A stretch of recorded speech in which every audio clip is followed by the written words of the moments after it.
स्वागत करते हैं honourable chief justice of India justice Shri NV Ramana ji, माननीय केंद्रीय विधि एवं न्याय मंत्री Shri Kiren Rijiju ji, honourable justice Shri U Lalit ji तथा माननीय केंद्रीय विधि एवं न्याय राज्य मंत्री प्रोफेसर SP सिंह बघेल जी का।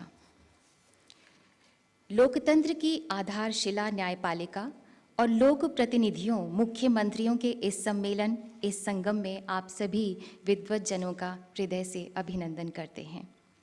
न्यायिक प्रक्रिया नागरिकों के अनुकूल हो, गरीबों की जरूरत के अनुरूप हो, सहज, सरल, सुगम, सुलभ और अविलंब न्याय की परिकल्पना फलीभूत हो। ये संकल्प हम सबका और भी मजबूत हो।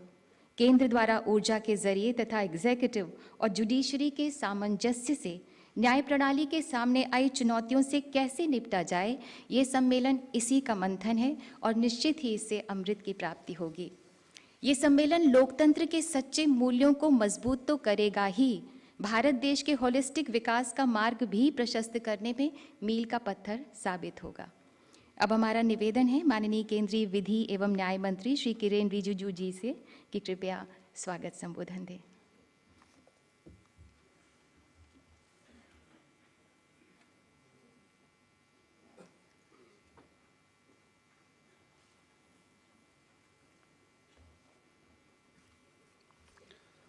Namaskar. Honorable Prime Minister of India, Shri Narendra Modi ji, Honorable Chief Justice of India, Shri NV Ramana ji, Honorable Chief Ministers of States, Honorable Judges of the Supreme Court of India, Lieutenant Governors of Union Territories, Honorable Chief Justices of High Courts, former Chief Justice of India, learned Attorney General, learned SG, other senior law officers, my colleagues from Department of Justice, senior officers, friends from media, ladies and gentlemen.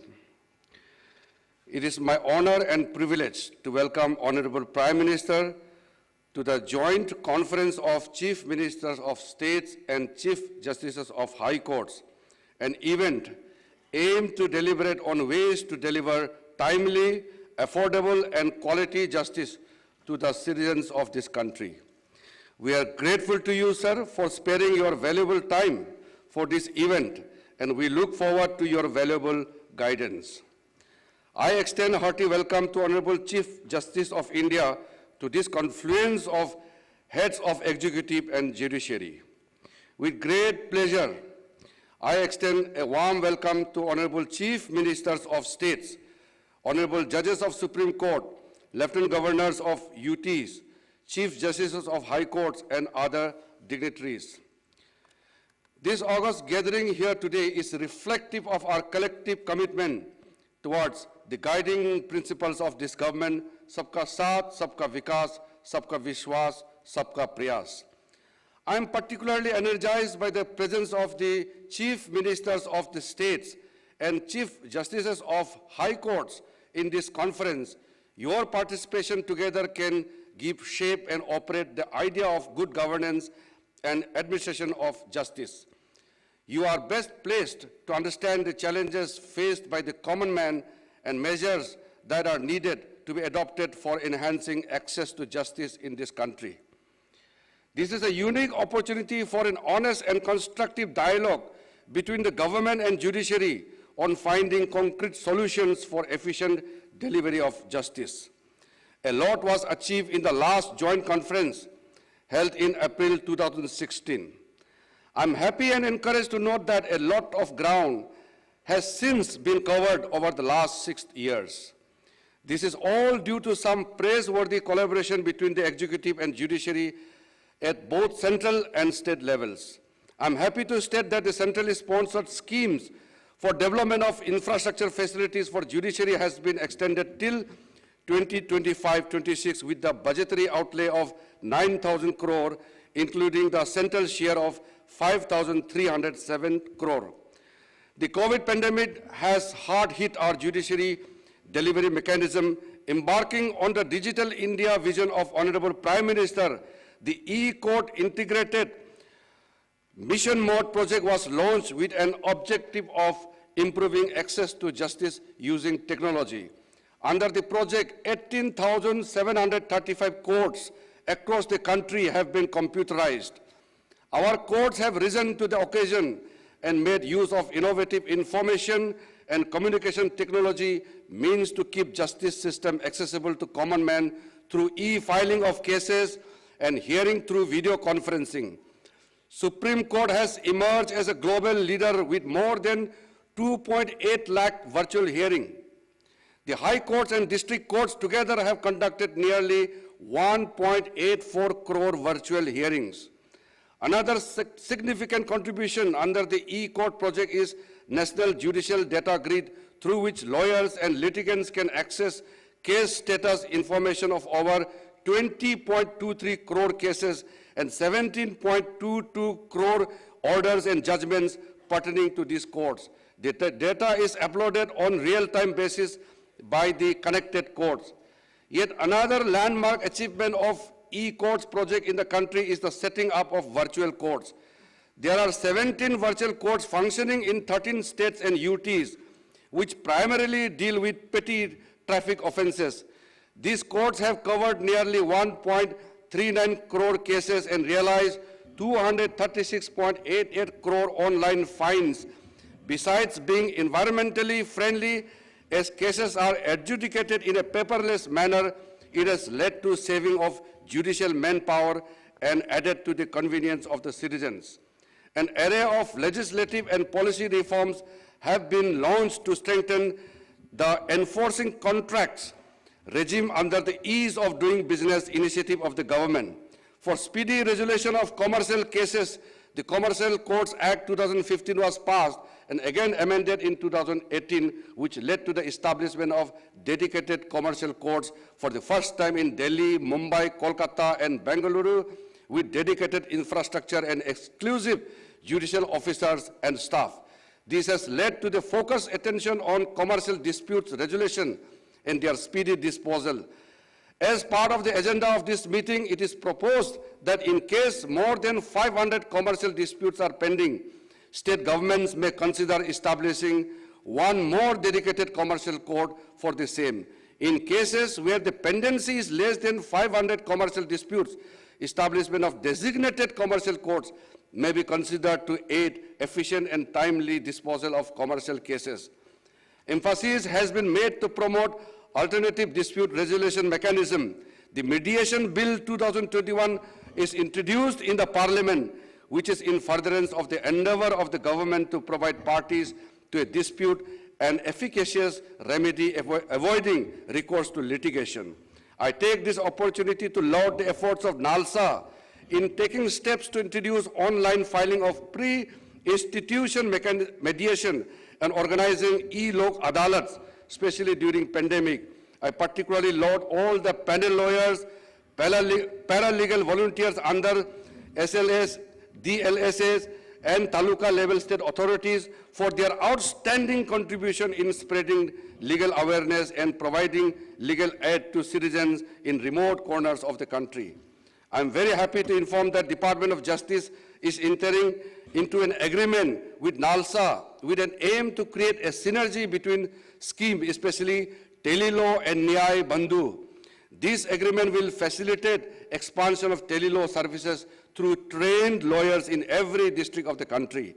I request all the states and union territories to extend their wholehearted support in reaching the unreached.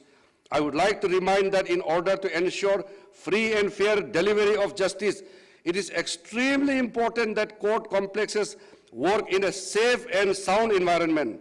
I request the state government to ensure adequate security to the judges and court complexes. I also urge all other officials of the courts, including the bar associations, to create a conducive and enabling environment in maintaining the decorum of the court and court complexes. I am confident that under the able guidance of Honorable Prime Minister and Honorable Chief Justice of India, we will be able to uphold constitutional principles of justice, equality, and fairness entrusted to us. I have been personally influenced deeply by the philosophy of integral humanism and the concept of Antyodaya, propounded by Pandit Deen Dayal Upadhyay, which means rise of the last person, which is also means justice to the last man standing. This brings me to the end of my welcome address, with strongly endorsing the view of the first Law Minister of India, Dr. B.R. Ambedkar, who said, justice is another name of liberty, equality, and fraternity. Thank you very much. Jai Hind.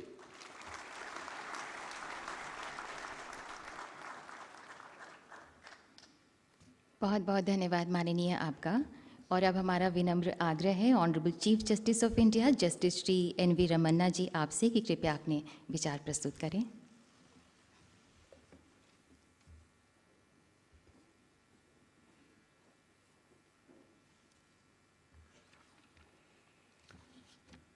Honorable Prime Minister of India, Sri Narendra Modi ji, Honorable Union Minister for Law and Justice, Sri Kiran Rijiju ji, Brother Justice U.V. Lalit, Sri S.P. Singh Baghela, Minister for State for Law and Justice, Chief Ministers and Ministers from different states, Brother and Sister Judges of the Supreme Court, Sri K.K. Venugopal, Learned Attorney General, Chief Justice of different High Courts, Lieutenant Governors, Judges of High Courts, Chairpersons of the Tribunals, Learned Solicitor General, Additional Solicitor General, Law Officers, Judicial Officers, Media persons, other distinguished guests, ladies and gentlemen, Namaskar. I am very happy to be taking part in the 11th Joint Conference of Chief Ministers and Chief Justices for two reasons. Firstly, because we are meeting after 6 long years. Secondly, amongst the public representatives, this is an opportunity for us to learn from your rich experience, knowledge, and wisdom that you have acquired in public life. You are the live link with the people. In your own way, each of one of you is a great opinion builder. Those in public life often come across the grievances of people, including those relating to the judiciary. You are the best placed to enlighten us about the expectations of the people. It is your experience in the field that is going to help us to understand ground realities. I am eagerly looking forward to collaborating with you in identifying and addressing the existing challenges to improve the functioning of the judiciary. All of us are constitutional functionaries, and we abide by the constitutional mandate. The role assigned to each of us needs no reiteration. The Constitution provides for separation of powers between the 3 organs, clearly outlining their sphere of functioning, delineating their power and responsibilities. It is the harmonious and coordinated functioning among the 3 organs of the state that has preserved and strengthened the democratic foundation of this great nation over the last 7 decades. While discharging our duties, we all must be mindful of the Lakshmana Rekha. The judiciary would never come in the way of governance if it is in accordance with law. We share your anxiety and concern regarding the welfare of the people. However, at the head of the judiciary, Indian judiciary, I shall attempt to present a broader picture about the judiciary as a whole and highlight the issues that are affecting the system. The 140 crore strong population of the world's largest democracy is bound to test its judiciary. No other constitutional court in the world hears such a wide range of issues in which large number. The situation was foreseen by the first Chief Justice of India, Justice Hiralal Kanya, who had once said, I quote, "This court would be called upon to discharge its duties as perhaps no other court has so far been called upon to do so," unquote. I would like to begin with the identifying few contributing factors for docket explosion in the Indian scenario. If a Tahsildar acts upon a grievance of a farmer regarding land survey or a ration card, the farmer would not think of approaching the court. If a municipal authority or a Gram Panchayat discharges its duty properly, the citizens need not look to courts. If revenue authorities acquired land through due process of law, the courts would not be burdened by land disputes. Apparently, these cases account to 66% of pendency. It is beyond my understanding as to why interdepartmental disputes of the governments or fights between public sector undertakings and the governments end up in courts. If service laws are applied fairly in matters of seniority, pension, and so on, no employee will be compelled to go to courts. It is well known and acknowledged fact that government are the biggest litigants. According to the statistics, it is nearly 50% of the cases. If police investigates properly, fairly, if illegal arrests and custodial torture comes to an end, then no victim will have to approach the courts. Abiding by law and constitution is the key to good governance. However, this is often ignored. The opinions of law departments are not sought in the rush to implement executive decisions. Lack of people, special public prosecutors and standing counsels and the government pleaders in courts is one of the major concerns which needs urgent remedy. The decisions of the court are not implemented by governments for years together. The resultant contempt petitions are a new category of burden on the courts, which is a direct result of defiance by governments. Deliberate inaction by the governments, despite judicial pronouncements, are not good for the health of democracy. The judiciary is also confronted with the issues of the executive, willingly transferring the burden of decision-making to it. Although policy-making is not our domain, but if a citizen comes to the court with a prayer to address his grievance, the courts cannot say no. At times, ambiguities in legislation also add to existing legal issues. If the legislature passes a law with clarity of thought, foresight, and with people's welfare in mind, the scope of litigation gets minimized. The legislature is expected to solicit the views of the public and debate the bills clause by clause, threadbare, before enacting a law. When I expressed concern about the passing of laws without much legislative scrutiny on the 15th August last year, I was misunderstood by some quarters. Let there be no doubt, I have the highest regard for the legislature and the elected representatives. I value the role played by each of them in our democracy, right from a ward member to a member of parliament. I was merely pointing towards certain deficiencies. Interestingly, my sentiments of law making in India were shared by none other than the Honorable Lok Sabha Speaker, Sri Om Birla, who reportedly a few weeks back, I quote, "Law should be made after thorough debates and discussions, incorporating the needs of the aspirational sections of the society," unquote. Based on these principles, one can safely summarize that often litigation is triggered because of two major reasons. One is non-performance by various wings of the executive. Second is the legislature not realizing its full potential. I am sure you will all agree with me that these are avoidable burdens on judicial system. On various occasions, I have elaborated on the complexities involved in these issues. I am aware that there are certain concerns with the judicial system also, with regarding to timely delivery of justice and pendency. Pendency is often blamed on the judiciary due to paucity of time. I cannot explain the same in detail now. But a keen look at the websites of the courts will give you an idea about the huge workload on judges. The number of cases filed and disposed on each day is unimaginable.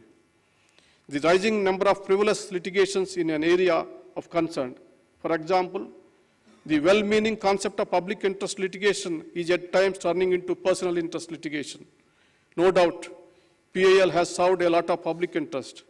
However, it is sometimes being misused to stall projects or pressurize public authorities. These days, PIL has become a tool for those who want to settle scores or corporate rivalry. Realizing the potential for misuse, courts are now highly conscious in the entertaining of the same. This conference is an occasion for us to introspect and contemplate solutions. I have been a strong proponent of Indianization of the justice delivery system. By Indianization, I mean increasing accessibility by molding the system to suit the needs and sensibilities of the Indian population. It is a multi-dimensional concept.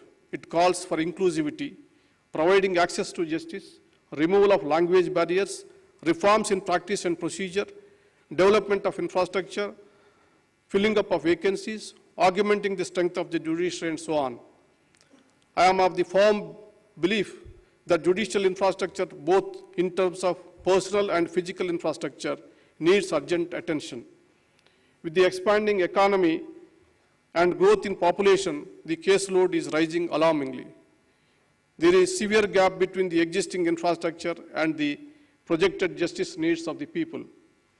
The environment of some courts, in some district courts, is such even lady advocates feel apprehensive about entering courtrooms, let alone female clients.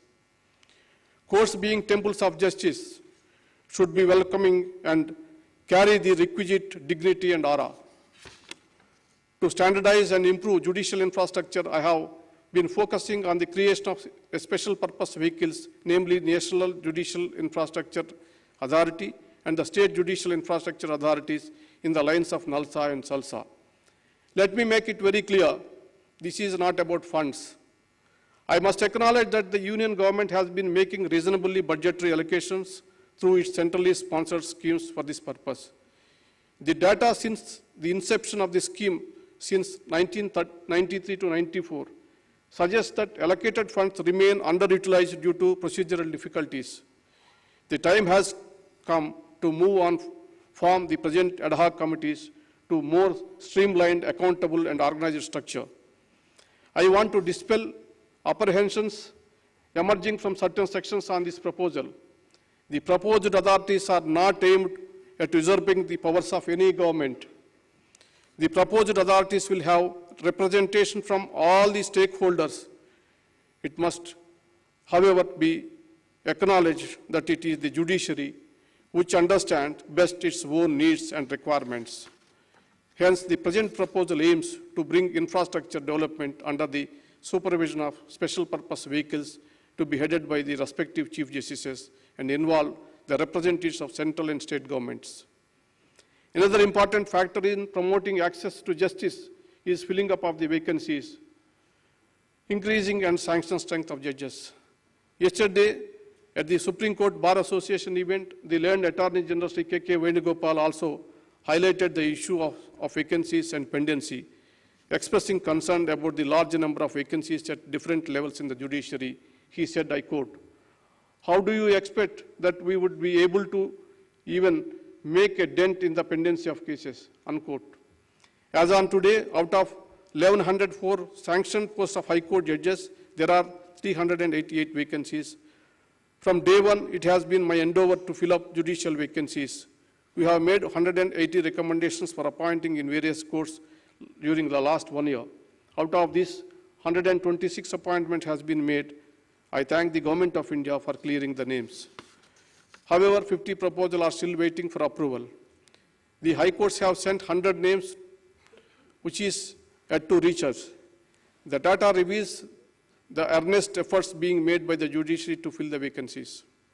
I would like to urge the Honorable Chief Ministers to extend wholehearted cooperation to the Chief Justices in their endeavor to strengthen the district judiciary.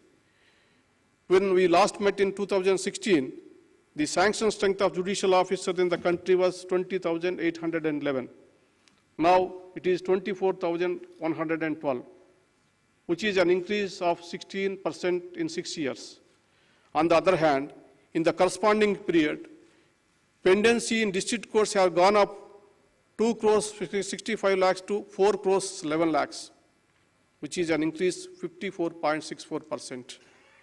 This data shows how inadequate the increase in the sanction strength is. Unless the foundation is strong, the structure cannot be sustained. Please be generous in creating more posts and filling the vacancies so that our judge population ratio is comparable to advanced democracies. As per sanction strength, we have just around 20 judges per 10 lakh population, which is alarming. Another important aspect of Indianization is inclusivity. The judiciary, as well as every other institution of our democracy, must mirror the social and geographical diversity of the country. I am receiving many representations for introducing local languages in the proceedings before the High Court. I think the time has come now to revisit the demand and take to its logical conclusion. The practice of law before constitutional court should be based on one's intelligence and understanding of law and not mere proficiency in language. The concept of access to justice in India is much broader than simply providing lawyers for representation before courts. I am proud to state that India has one of the best free legal aid services in the entire world. Under the able leadership of Brothers Justice Lalit, legal service authorities are doing a tremendous job. I thank the Government of India and other state governments providing active support in this area. Brother Justice Kanvilkar is contributing immensely, strengthening the Supreme Court legal service by deploying modern technology.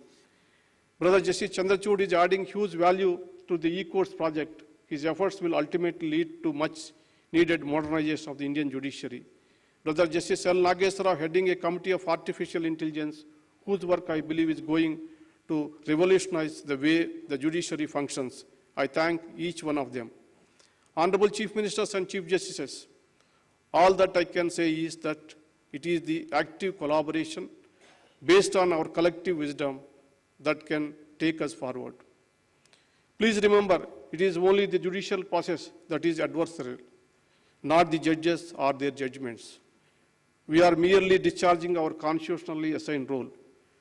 Judgments are meant for delivering justice and should be seen as such. Let us work together for fulfilling the constitutional mandate. As Aristotle once said, law should govern and those in power should be servants of the law. I am sure the thoughts and concerns that you are going to share in this conference today will be placed before the Government of India. I am confident that the points which are actionable at the level of Government of India will receive deserving attention. I take this opportunity to thank the Honorable President of India, Sri Ramnath Kovindji, who always been a pillar of support for us. Being an accomplished lawyer himself, he has a practical understanding of the Indian legal system and has always been extremely supportive for all our endeavors. It was at his behest that the project of translating Supreme Court judgments to Indian languages was initiated. He graciously took out time to interact with us yesterday night over a dinner. We are grateful for the same. I am very happy that the Honorable Prime Minister Modi ji has taken out time for his busy schedule to share his thoughts on this occasion. He had readily agreed to lend his support to the legal awareness mission in the interest of increasing accessibility. I thank him for his continued support to the judiciary. My dear friend, Mr. Rijuji deserves special thanks, promptly responding to my suggestion to bring together the Chief Ministers and the Chief Justice for this event. I am very happy to work with him, such a young and energetic law minister who is keen on improving the legal system in India. I would like to thank my brother and sister judges of the Supreme Court who have given their full support to this event. I would like to specially thank Justice Lalit, Justice Kanvilkar, who spared no efforts to make this event a grand success. My best wishes to all the Chief Ministers, Lieutenant Governors, and the Chief Justices who have gathered here. I thank them for traveling to the national capital despite the short notice and their busy schedules. Your continued support is highly appreciated. I would like to thank the Secretary General, the Registrars of the Supreme Court and other staff, Secretary of Ministry of Law and Justice, and other officials of the Ministry who work day and night to ensure the success of this event. I am sure all your efforts will bear fruit, and I wish the conference as a great success. I will be failing my duty if I do not recall the invaluable services rendered by all in the most trying times of the pandemic to keep the flag of the judiciary flying high. I offer my sincere condolences to the families of those who left us during this period. Before I end, I would like to quote a few words of Mahatma Gandhi ji. I quote, "Man becomes great exactly in the degree in which he works for the welfare of his fellow men," unquote. It is in this spirit that we must strive to achieve the highest degree of greatness for our institutions. This is the befitting tribute that we can pay to our freedom fighters in these 75 years of the independence. Thank you very much for giving this opportunity.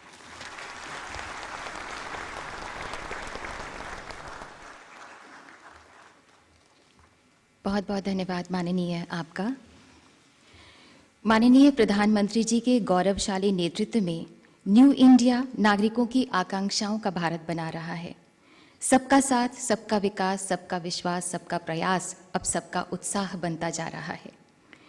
लोकतंत्र के मंदिर में sir झुकाने वाले माननीय प्रधानमंत्री जी न्याय सबके लिए के प्रति हृदय से समर्पित हैं और पंक्ति में खड़े आखिरी व्यक्ति के लिए भी फिक्रमंद हैं। माननीय प्रधानमंत्री जी से हमारी विनम्र अनुनय है कि कृपया हम सबका मार्गदर्शन करें।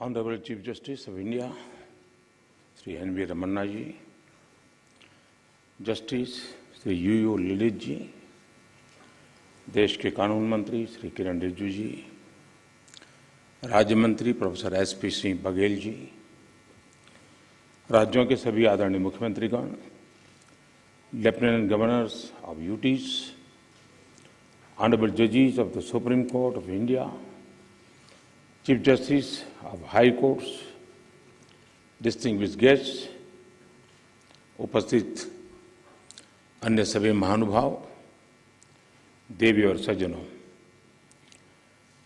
राज्य के मुख्यमंत्रियों और हाई कोर्ट के मुख्य न्यायाधीशों की ये जॉइंट कॉन्फ्रेंस हमारी संवैधानिक खूबसूरती का सजीव चित्रण है। मुझे खुशी है कि इस अवसर पर मुझे भी आप सबके बीच कुछ पल बिताने का अवसर मिला है। हमारे देश में जहां एक और जुडिशरी की भूमिका संविधान संरक्षक की है, वहीं लेजिस्लेचर नागरिकों की आकांक्षाओं का प्रतिनिधित्व करता है। मुझे विश्वास है कि संविधान की इन दो धाराओं का ये संगम, ये संतुलन देश में प्रभावी और समयबद्ध न्याय व्यवस्था का रोडमैप तैयार करेगा। मैं आप सभी को इस आयोजन के लिए हृदय से शुभकामनाएं देता हूं। साथियों, मुख्यमंत्रियों और मुख्य न्यायाधीशों की ज्वाइंट कॉन्फ्रेंस पहले भी होती आई है और उनसे हमेशा देश के लिए कुछ न कुछ नए विचार भी निकले हैं। लेकिन ये इस बार ये जो आयोजन अपने आप में और भी ज्यादा खास है। आज ये कॉन्फ्रेंस एक ऐसे समय में हो रही है जब देश अपनी आजादी का अमृत महोत्सव मना रहा है। आजादी के इन 75 सालों ने जुडिशरी और एग्जीक्यूटिव दोनों के ही रोल्स और रिस्पॉन्सिबिलिटीज को निरंतर स्पष्ट किया है। जहां जब भी जरूरी हुआ, देश को दिशा देने के लिए ये रिलेशन लगातार इवॉल्व हुआ है। आज आजादी के अमृत महोत्सव में जब देश नए अमृत संकल्प ले रहा है, नए सपने देख रहा है, तो हमें भी भविष्य की तरफ देखना होगा। 2047 में जब देश अपनी आजादी के 100 साल पूरे करेगा, तब हम देश में कैसी न्याय व्यवस्था देखना चाहेंगे। हम किस तरह अपने जुडिशियल सिस्टम को इतना समर्थ बनाएं कि वो 2047 के भारत की आकांक्षाओं को पूरा कर सके, उन पर खरा उतर सके। ये प्रश्न आज हमारी प्राथमिकता होना चाहिए। अमृत काल में हमारा विजन एक ऐसी न्याय व्यवस्था का होना चाहिए जिसमें न्याय सुलभ हो, न्याय त्वरित हो और न्याय सबके लिए हो। साथियों, देश में न्याय की देरी को कम करने के लिए सरकार अपने स्तर से हर संभव प्रयास कर रही है। हम जुडिशियल स्ट्रेंथ को बढ़ाने के लिए प्रयास कर रहे हैं। जुडिशियल इंफ्रास्ट्रक्चर को बेहतर करने की कोशिश चल रही है। केस मैनेजमेंट के लिए आईसीटी के इस्तेमाल की शुरुआत भी की गई है। सबऑर्डिनेट कोर्ट्स और डिस्ट्रिक्ट कोर्ट से लेकर हाई कोर्ट तक वैकेंसीज को भरने के लिए भी प्रयास हो रहे हैं। साथ ही जुडिशियल इंफ्रास्ट्रक्चर को मजबूत करने के लिए भी देश में व्यापक काम हो रहा है। इसमें राज्यों की भी बहुत बड़ी भूमिका है। साथियों, आज पूरी दुनिया में नागरिकों के अधिकार के लिए, उनके सशक्तिकरण के लिए टेक्नोलॉजी एक इंपॉर्टेंट टूल बन चुकी है। हमारे जुडिशियल सिस्टम में भी टेक्नोलॉजी की संभावनाओं से आप सब परिचित हैं। हमारे ऑनरेबल जजेस समय समय पर इस विषय में विमर्श को आगे भी बढ़ाते रहे हैं। भारत सरकार भी जुडिशियल सिस्टम में टेक्नोलॉजी की संभावनाओं को डिजिटल इंडिया मिशन का एक जरूरी हिस्सा मानती है। उदाहरण के तौर पर ई कोर्ट्स प्रोजेक्ट को आज मिशन मोड में इंप्लीमेंट किया जा रहा है।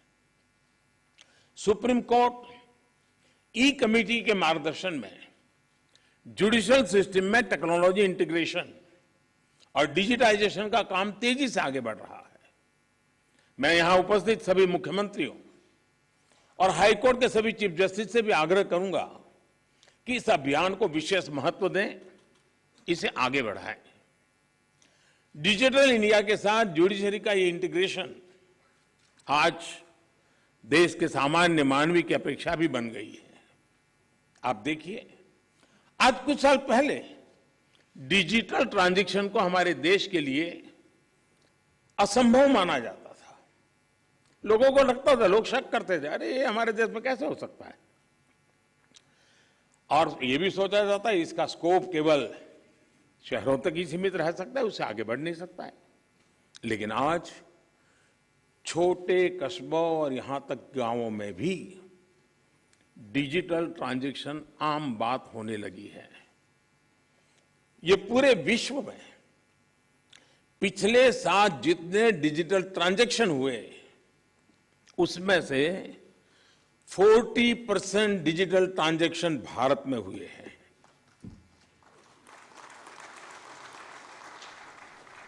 सरकार से जुड़ी वो सेवाएं जिनके लिए पहले नागरिकों को महीनों ऑफिसेज के चक्कर काटने पड़ते थे, वो अब मोबाइल पर अवेलेबल हो रही है। ऐसे में स्वाभाविक है, जिस नागरिक को सेवाएं और सुविधाएं ऑनलाइन उपलब्ध हो रही हैं, वो न्याय के अधिकार को लेकर भी वैसे ही अपेक्षाएं करेगा।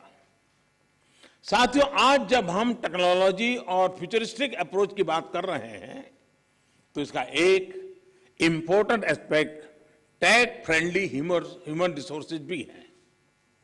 टेक्नोलॉजी आज युवाओं के जीवन का स्वाभाविक हिस्सा है। यह हमें सुनिश्चित करना है कि युवाओं की एक्सपर्टाइज, उनकी प्रोफेशनल स्ट्रेंथ कैसे बने। आजकल कई देशों में लॉ यूनिवर्सिटीज में blockchains, electronic discovery, cyber security, robotics, artificial intelligence और बायोएथिक्स जैसे विषय पढ़ाए जा रहे हैं। हमारे देश में भी legal education in international standard के मुताबिक हो, यह हम सबकी जिम्मेदारी है।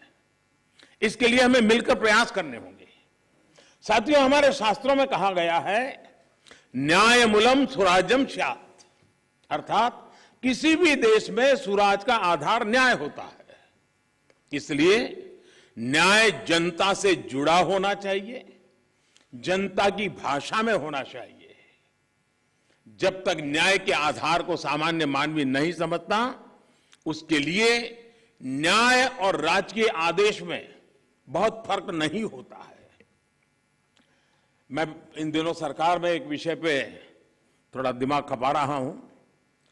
दुनिया के कई देश ऐसे हैं कि जहां कानून बनाते हैं तो एक तो लीगल टर्मिनोलॉजी में कानून होता है, लेकिन उसके साथ एक और कानून का रूप भी रखा जाता है जो लोक भाषा में होता है, सामान्य मानवी की भाषा में होता है, और दोनों मान्य होते हैं।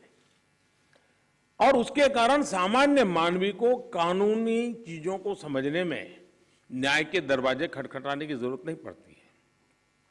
हम कोशिश कर रहे हैं कि आने वाले दिनों में हमारे देश में भी कानून एक पूरी तरह लीगल टर्मिनोलॉजी हो, लेकिन साथ साथ वही बात सामान्य व्यक्ति की समझ में आए उस भाषा में, और वो भी दोनों एक साथ असेंबली में या पार्लियामेंट में पारित हो, ताकि आगे चल करके सामान्य मानवी उसके आधार पर अपनी बात रख सकता है। दुनिया के कई देशों में ये परंपरा है। अभी मैंने एक टोली बनाई है, वो उसका अध्ययन कर रही है। साथियों, हमारे देश में आज भी हाई कोर्ट्स और सुप्रीम कोर्ट की सारी कार्यवाही इंग्लिश में होती है, और मुझे अच्छा लगा सीजेआई ने स्वयं ने इस विषय को स्पर्श किया।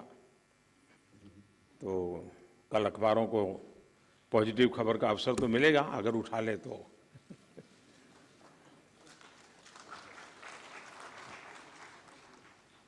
लेकिन उसके लिए बहुत इंतजार करना पड़ेगा।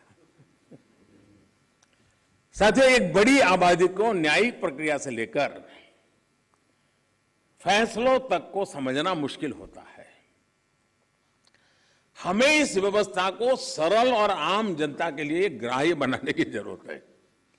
हमें कोर्ट्स में स्थानीय भाषाओं को प्रोत्साहन देने की जरूरत है।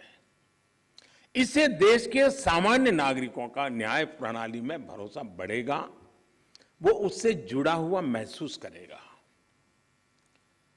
अब इन समय हम एक कोशिश कर रहे हैं कि टेक्निकल एजुकेशन और मेडिकल एजुकेशन मातृभाषा में क्यों नहीं होना चाहिए। हमारे बच्चे जो बाहर जाते हैं, दुनिया की वो भाषा कोशिश करते हैं पढ़ करके फिर मेडिकल कॉलेज की, तो हम हमारे देश में कर सकते हैं। और मुझे खुशी है कई राज्यों ने मातृभाषा में टेक्निकल एजुकेशन, मेडिकल एजुकेशन के लिए कुछ इनिशिएटिव लिए हैं। तो आगे चल करके उसके कारण गांव का गरीब का बच्चा भी जो भाषा के कारण रुकावटें महसूस करता है, उसके लिए सारे रास्ते खुल जाएंगे। और ये भी तो एक बड़ा न्याय है, ये भी एक सामाजिक न्याय है। सामाजिक न्याय के लिए न्यायपालिका के तराजू तक जाने की जरूरत नहीं होती है। सामाजिक न्याय के लिए कभी भाषा भी बहुत बड़ा कारण बन सकती है। साथियों, एक गंभीर विषय सामान्य आदमी के लिए कानून की पेचीदगियां भी है। 2015 में हमने करीब 1800 ऐसे कानूनों को चिन्हित किया था जो अप्रासंगिक हो चुके थे। इनमें से जो केंद्र के कानून थे, ऐसे 1450 कानूनों को 1450 कानूनों को हमने खत्म किया, लेकिन राज्यों की तरफ से केवल 75 कानून ही खत्म किए गए हैं। मैं आज सब बड़ी आदरणीय मुख्यमंत्रीगण यहां बैठे हैं, मैं आपसे बहुत आग्रह करता हूं कि अपने राज्य के नागरिकों के अधिकारों के लिए, उनकी ईज ऑफ लिविंग के लिए आपके यहां भी ये कानूनों का इतना बड़ा जाल बना हुआ है, कालबाह्य कानूनों में लोग फंसे पड़े हैं, उन कानूनों को निरस्त करने की दिशा में आप कदम उठाइए, लोग बहुत आशीर्वाद देंगे जी। साथियों, न्यायिक सुधार केवल एक नीतिगत विषय या पॉलिसी मैटर ही नहीं है। देश में लंबित करोड़ों केसेस के लिए पॉलिसी से लेकर टेक्नोलॉजी तक हर संभव प्रयास देश में हो रहे हैं और हमने बार बार इसकी चर्चा भी की है। इस कॉन्फ्रेंस में भी आप सब एक्सपर्ट्स इस विषय पर विस्तार से बात करेंगे ही, ये मुझे पूरा विश्वास है। और मैं शायद बहुत लंबे अरसे तक इस मीटिंग में बैठा हुआ हूं, शायद जजेस को ऐसी मीटिंग में आने का जितना अवसर मिला होगा उससे ज्यादा मुझे मिला है, क्योंकि मैं कई वर्षों तक मुख्यमंत्री के रूप में इस कॉन्फ्रेंस में आता रहता था। अब यहाँ बैठना मौका आ गया है तो यहाँ से आता रहता हूँ, तो एक प्रकार से मैं इस महफिल में सीनियर हूँ।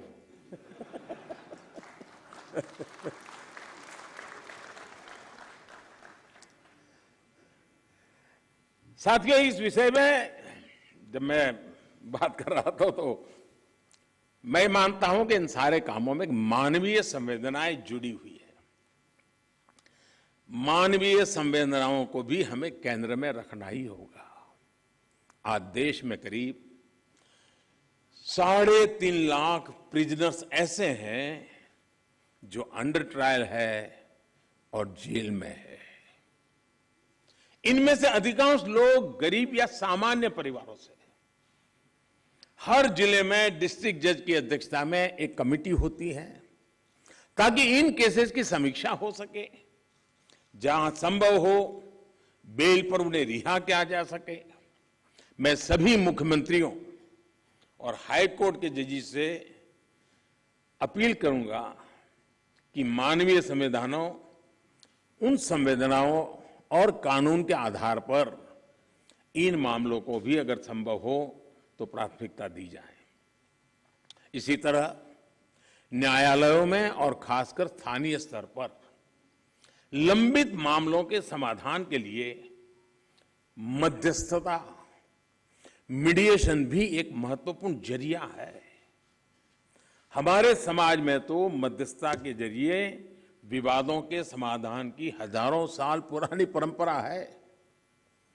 आपसी सहमति और परस्पर भागीदारी, ये न्याय की अपनी एक अलग मानवीय अवधारणा है।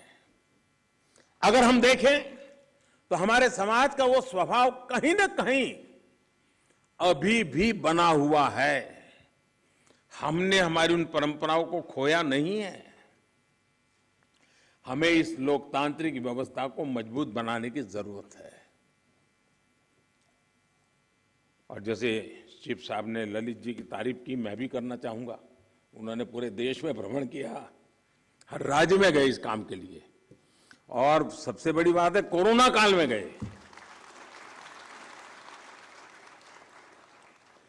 साथियों, मामलों का कम समय में समाधान भी होता है, न्यायालयों का बोझ भी कम होता है और सोशल फैब्रिक भी सुरक्षित रहता है।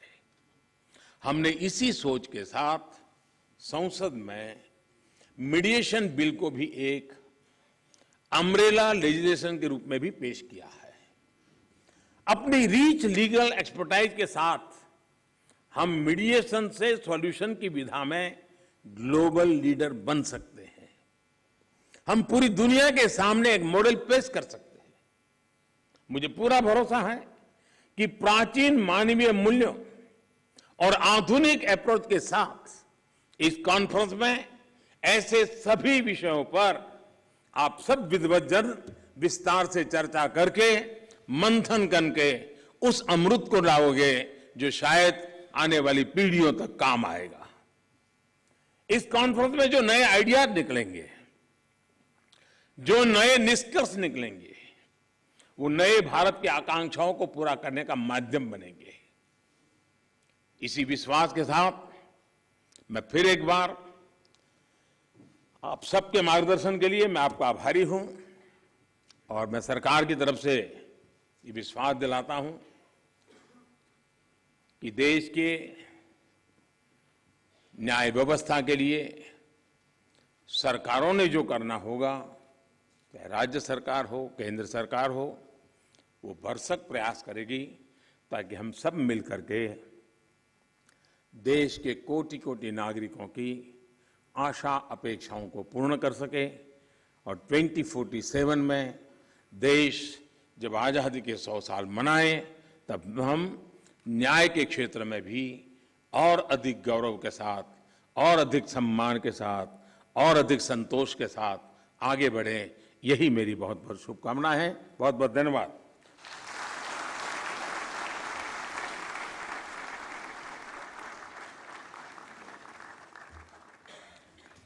कोटिशः धन्यवाद माननीय प्रधानमंत्री जी आपकी प्रेरणा के लिए। और अब हमारा अनुरोध है माननीय केंद्रीय विधि एवं न्याय राज्य मंत्री प्रोफेसर SP सिंह बघेल जी से कि कृपया आभार प्रकट करें।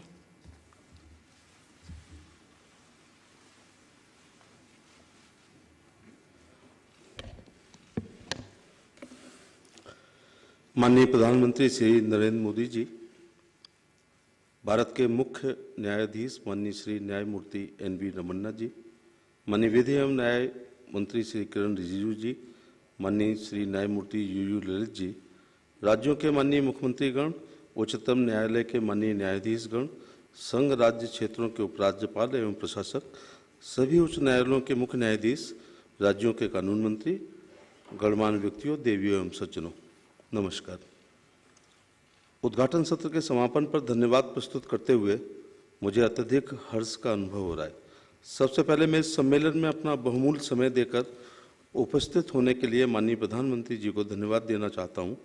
ऐसे आयोजन को अपना गरिमामय नेतृत्व देकर आपने कॉर्पोरेटिव फेडरलिज्म पर अपना विश्वास एक बार पुनः व्यक्त किया है। महोदय, अप्रैल 2016 में आयोजित पिछले सम्मेलन के दौरान आपने न्यायपालिका में आम आदमी के भरपूर विश्वास का उल्लेख किया था। महोदय, तब आपने अंग्रेजों के शासनकाल से चले आ रहे अप्रचलित कानूनों को समाप्त करने पर जोर दिया था। इस दिशा में 1468 अप्रचलित कानूनों को खत्म करने में आपके नेतृत्व वाली सरकार कामयाब रही। महोदय, आपने अदालतों में लंबित मामलों को लेकर भी चिंता व्यक्त की थी। यद्यपि लंबित मामले खत्म नहीं हुए हैं, तथापि केंद्र सरकार, राज्य सरकारें एवं न्यायपालिका एक साथ मिलकर इसके लिए काम कर रही हैं और आज के तकनीकी सत्रों में इस मुद्दे पर सकारात्मक चर्चा होगी, ऐसा मेरा विश्वास है। आपके नेतृत्व में परिकल्पना की गई डिजिटल इंडिया ने सूचना प्रौद्योगिकी के क्षेत्र में अभूतपूर्व क्रांति लाने का काम किया है। मुझे विश्वास है कि सूचना एवं संचार प्रौद्योगिकी तथा कृत्रिम बुद्धिमत्ता का प्रयोग करके इस गंभीर समस्या का भी समाधान निकालने में आज न्यायपालिका और कार्यपालिका के यहाँ उपस्थित विद्युत जन सक्षम होंगे। 6 वर्ष के लंबे अंतराल के बाद इस साल फिर से समारोह को आयोजित कराने में माननीय मुख्य न्यायाधीश की भूमिका अत्यधिक महत्वपूर्ण रही है। मैं उनके मार्गदर्शन के लिए आभारी हूँ, उन्हें कोटिश धन्यवाद देता हूँ। माननीय विधि एवं न्याय मंत्री इस कार्यक्रम के आयोजन का प्रेरणा स्रोत रहे हैं। उन्होंने समय समय पर सम्मेलन की तैयारी से जुड़े सभी मुद्दों पर बारीकी से चर्चा की है और इस सम्मेलन से एक सफल निष्कर्ष प्राप्त हो, इसके लिए हमें लगातार प्रेरित करते रहे हैं। मैं माननीय विधि एवं न्याय मंत्री जी को उनके मार्गदर्शन के लिए धन्यवाद देता हूं। आज देश के विभिन्न राज्यों के मुख्यमंत्री जी, मंत्रीगण, संघ राज्य क्षेत्रों के उपराज्यपाल एवं प्रशासक इस सभागार में उपस्थित हैं, जो अपनी अत्यधिक व्यस्तता के बावजूद भी इस कार्यक्रम में भाग लेने आए हैं। इनमें से प्रत्येक का उल्लेख करना कठिन होगा, इसलिए मैं उन तमाम मुख्यमंत्रियों, उपराज्यपालों, मंत्रीगण एवं प्रशासकों के प्रति हृदय से आभार प्रकट करता हूं, जो इस कार्यक्रम का महत्व समझकर यहां पधारे हैं। मैं आगामी कार्यसत्र के दौरान उनके बहुमूल्य योगदान की कामना करता हूं। आज हमारे साथ सभी उच्च न्यायालयों के मुख्य न्यायाधीश हैं, जो हमारे देश की न्याय व्यवस्था के सबसे मजबूत स्तंभ हैं। इस सम्मेलन से पहले ही वे आपस में एक पूरे दिन चर्चा कर चुके हैं और आज समस्याओं के समाधान के लिए वे अपना सकारात्मक सुझाव देने में सक्षम होंगे। जब राज्य की न्यायपालिका के शीर्ष न्यायाधीश और मुख्यमंत्री एक साथ मिलकर मुद्दों पर विचार विमर्श करते हैं तो समाधान खोजना बहुत आसान होता है। मैं उच्च न्यायालयों के सभी मुख्य न्यायाधीशों को धन्यवाद देता हूं। मैं सरकार के उन सभी वरिष्ठ अधिकारियों, दिल्ली के जिला न्यायाधीशों और न्यायिक अधिकारियों, अधिवक्ताओं, विधि के छात्रों, अध्यापकों एवं उपस्थित सभी गणमान्य व्यक्तियों को धन्यवाद देता हूं, जिन्होंने इस सम्मेलन में भाग लेने के लिए अपना बहुमूल्य समय निकाला। आज के सम्मेलन के लिए काफ़ी कम समय में व्यवस्था करने में न्याय विभाग की छोटी सी टीम ने कोई कसर नहीं छोड़ी है। मैं सचिव न्याय और न्याय विभाग के अपने सभी सहयोगियों को इस सम्मेलन को सफल बनाने के लिए किए गए योगदान के लिए धन्यवाद देता हूँ। इस स्तर के सम्मेलन के सफल आयोजन के लिए अन्य कई विभागों और एजेंसियों के सहयोग की आवश्यकता होती है। मैं उच्चतम न्यायालय की रजिस्ट्री के साथ साथ उन सभी विभागों से जुड़े हुए हर व्यक्ति को धन्यवाद देना चाहता हूं, जिनका योगदान इस कार्यक्रम के आयोजन में है। मैं मीडिया बंधुओं का भी आभार प्रकट करना चाहूँगा। अंत में मैं सभागार में उपस्थित अन्य सभी गणमान्य व्यक्तियों को धन्यवाद देता हूँ और इस विश्वास के साथ आपसे आज्ञा चाहता हूँ कि आज आयोजित किए जा रहे दोनों तकनीकी सत्रों में समस्याओं पर ऐसा विचार मंथन हो जिससे देश की न्याय प्रणाली में क्रांति आए और हमारे नागरिकों के लिए पहले से कहीं अधिक त्वरित एवं पारदर्शी न्याय सुनिश्चित हो। जय हिंद।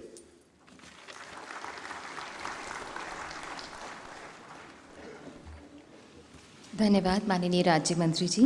बहुत बहुत धन्यवाद माननीय प्रधानमंत्री जी। हम आपके हृदय से आभारी हैं आपकी गरिमामय उपस्थिति के लिए। मंचासीन सभी गणमान्य सम्माननीय महानुभावों का भी हृदय से आभार। आप लोगों से निवेदन है कुछ देर अपने ही स्थान पर रहें। माननीय प्रधानमंत्री जी प्रस्थान कर रहे हैं।